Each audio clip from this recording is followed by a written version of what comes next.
dessert pumpkin samples, and these are from Natal's Bakery.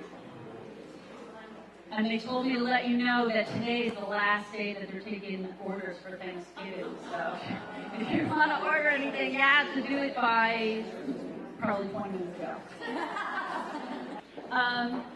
The first thing we're going to talk about is your front door. And they suggest if you would like to do a quick little touch up for the holidays, why not paint your front door? Like, we don't have time for that. Why not? Let's go out and let's go buy a quart of paint and let's just paint the front door. But I will say that when people do come, the time of year really to paint your house, the outside begins in the spring and the summer because of the temperature, obviously. It has to be, you don't want it to drop below 45 degrees if you're going to paint. So if you are going to paint your front door, leave it open to the inside where it can dry. But one of the concerns always when choosing colors for the exterior of your home, a lot of times people are thinking in their head, well, when the holidays come, how is that wreath going to look on my front door? What I do teach everybody is the front door is your focal point of the outside of your house. So my favorite thing to do is pretty much keep the house pretty neutral, except the front door, we throw that pop of color on the front door. This one I think is interesting. It's, around here pretty much everybody has a red door. Very typical. But there's a reason for that, and we'll get to that. This particular one is a pumpkin orange, which I think is, this time of the year, obviously you see that's going to really shine. A couple times I've done orange doors. Usually there's brick on front of the house, and it pulls out that sort of orangey red. I did do a house on Springfield Avenue here in Summit, so on Mountain Avenue. That was an older Victorian, and they wanted the house to be green. The only problem that they had was they were stuck with their old roof, which was very orange, the roof. And there was no money in the budget for a new roof, so you have to make it work. So let's make it look like we wanted the orange roof. Well, we put a pumpkin orange door, and they have a nice porch out front. They're loaded up with the mums, and it looks just like that. And this time of year, it just really did shine.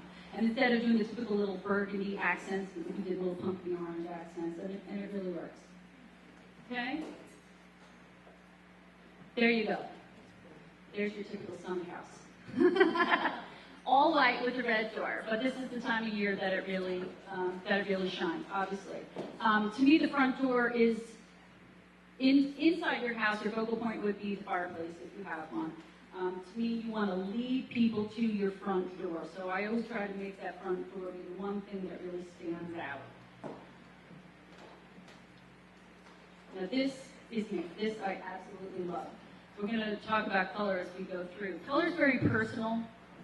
Okay, people tend to like warm colors, cool colors. They tend to, I find that people with blue eyes tend to gravitate towards blues and grays, and people with red hair, tend to go for their oranges and their, A lot of times, I cannot tell you, I've actually started taking pictures of this. When people come in to pick paint colors, they're literally wearing exactly the color they came in for. I had a lady that came in, she brought in black, white, and gray tile for her bathroom, and she was wearing a black, white, and gray speckled shirt that looked exactly like her tile. And she came in, I said, let me guess, what color do you want? Gray. I said, can I take a picture? And she let me take a picture. And I've started doing this. I literally started taking pictures of people standing there with their paint swatches against the outfit that they're wearing. So this is me. So I love blue. I love cool colors. I love my blues and grays. Grays are really hot right now. Gray is giving me such a headache because it's so hot right now. Gray always looks blue. Always. And it's the one thing that will drive you nuts. That door is gray. Doesn't look gray. It looks blue. Okay? So if you want a really soft blue, what you really want is gray. Okay? That color I love. That's evening dust. So if you go in the blue, in the gray swatches, the grays all look blue, and just as you go darker, it starts to look almost like a denim-y blue. And they pulled that color out from the stone. But that to me is just, it's a different way to do sort of an off black, but that works because of the stone, because it has the cool colors. And it still stands out, you'll notice. Okay? There you go, red. I had a, I could stand here and tell stories for 2 hours of the things that people tell me in the store. I had a lady that told me when she moved to Summit, she used to take walks at night, and everybody had their lights on at night, and every single house had a red dining room. She says, well, I don't understand. So I moved here to New Jersey. Are you supposed to have a red dining room? That's starting to turn over. That's starting to change. But this is a Pottery Barn picture. What I like about this is a lot of people, especially if it's your first house, when you move in, you inherit your grandmother's dining room set. You know? So everybody's got that typical, dark wood dining room table and the hutch and the whole thing. What they did here was they slip covered the chairs and they painted the piece of furniture black, and they threw the little hi-hats. Another trick that I'll do. See, these ladies are the high end, I'm the low end, I'm the Target version. So if I need to stage a house really quickly and cheaply, and people have an old brass chandelier from 25 years ago, I'll tell them to spray paint it black, throw a couple of hats on, you can change some slip covers on, and you have a whole new look for your red is also another difficult color. It always looks pink or it always looks orange. This particular one is Spanish red. It has a little bit of brown in it, but what it does is it keeps it red and it keeps it from turning pink. I'm dreaming of a white Christmas. Okay, this is a little color lesson. Just like the red on the front door, the red here becomes your focal point in the room, and you can change that out. So the way I like to really tend to do a room is I like to keep everything pretty neutral and just use your little accent color somewhere. And you'll notice that your eye goes right to the red in that room. Okay, just like that red door. We're going to get into some before and afters. This one is a pretty neutral beige. It's your basic beige, historical color in the room, okay? And they want to spice it up a little bit.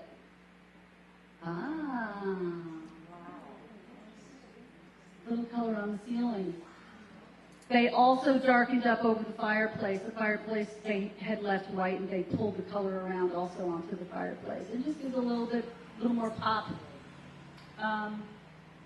First time I ever saw a colored ceiling was when I did a job for Rachel from Creative Wall Coverings in a house in Summit. She had painted the ceiling, and I loved it. I've gotten away from color on the ceiling now, though, only because there's so much new construction. Everybody's remodeling, and everybody has high hats on the ceiling, the recessed lights. And when you paint color on the ceiling, now all you see is little circles all over the ceiling. Looks like little spaceships. So I do tend to always just pretty much stay with ceiling white, except for a dining room. Now, this is not, they don't have the recessed light, but it does have the chandelier in the center, so that gives you the idea. In a dining room, imagine if you had the chandelier, if you put the color on the ceiling, it brings your eyes right up. Okay? And that's the one room where I do really like this one. Okay. This room, I can tell you right now, that's linen white. That is your basic linen white, and realtors, right? How many realtors do we have in the room? I went to a house the other day. I had a lady came in, she was selling her house, and she wanted me to pick paint colors for her before she was selling the house. And I said, whatever you do, don't paint every room linen white. I said, because I can't tell you how many people come in here and they complain to me that they just bought a house and every room is linen white. And it's so boring and now I hate it. Okay, so I told her, I said, I'll help you and we'll pick, a couple colors and we'll go. And, she asked me all these questions and she said, okay. She went home and the painter came over to give her an estimate. And she says, well, she told me that I couldn't have this and I shouldn't do that. And he says, I tell you what you have to do. Paint every room linen white. She's like, oh no, I have to call Cindy. No. This is linen white. Now, you don't have to go crazy with color. Just add a little bit of color and let's watch and see what happens and how the architecture pops. Ooh, now that's one of my favorites. That's Tranquility. That's one of the affinity colors. That actually is a gray, but it reads a soft blue-green. And it's really, really, I love that color with red accents.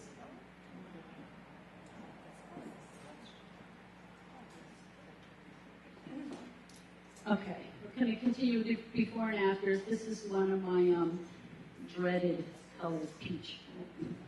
when I walk in and I see peach.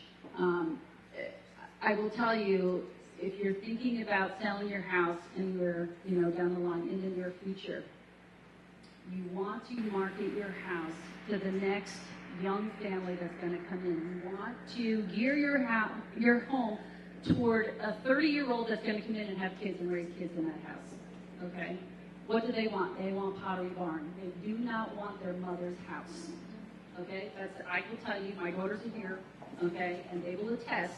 They don't want to see flowers or swags or peach or pink. Okay? They don't want to see it. They don't want to see wall-to-wall carpeting. Okay? They want to see hardwood. I go through these peaches every single day.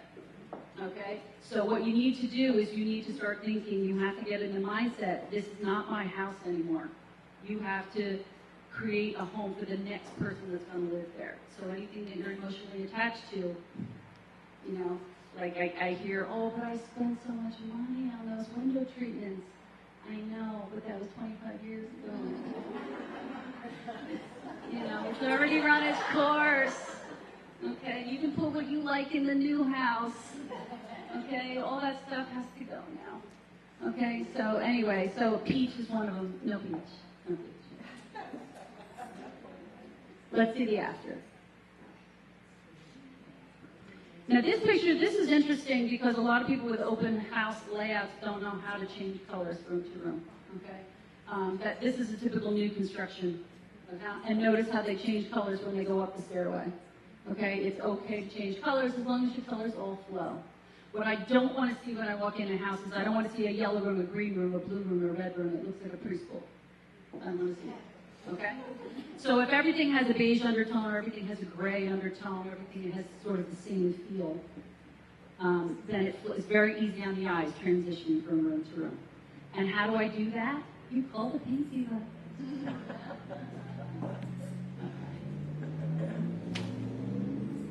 Entry foyer. This is interesting. What's the first thing people see when they walk in your house? Right?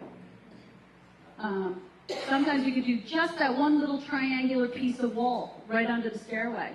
One little pop of color right there, pretty little table, pretty tablescape. Boom, you catch somebody's eye as soon as they walk in the door. It's a quart of paint, it's $12. And you have a whole new look. Let's see what they did. Ooh. Who would have thought purple, right? Purple's starting to come in. It's a hot color right? Ready? Okay. That's because everybody's so sick and tired of their red dining room. They're looking for a new color. They're doing chocolate browns and orange and purples and all variations of red is really what it is. You don't just have to do red for the holidays. You can do variations of red. And here they're just saying that pink is the other red. So notice it's not the typical, green and red stockings hung by the fireplace with care. All right, they're using up some fun colors. Love that. Love it. What color is that? What does it say? Well, gray. Does it look gray? No. It looks blue. But I love it. It's a great color. It's a great color. And I love how they use the lime green accents. Okay? It's a lot of fun. It's just something different. Thinking outside the box. So, any questions? Go to your nearest Benjamin Moore retailer. And there will be someone there that will be happy to help you. Okay? All right, we're going to turn the table over now to Jude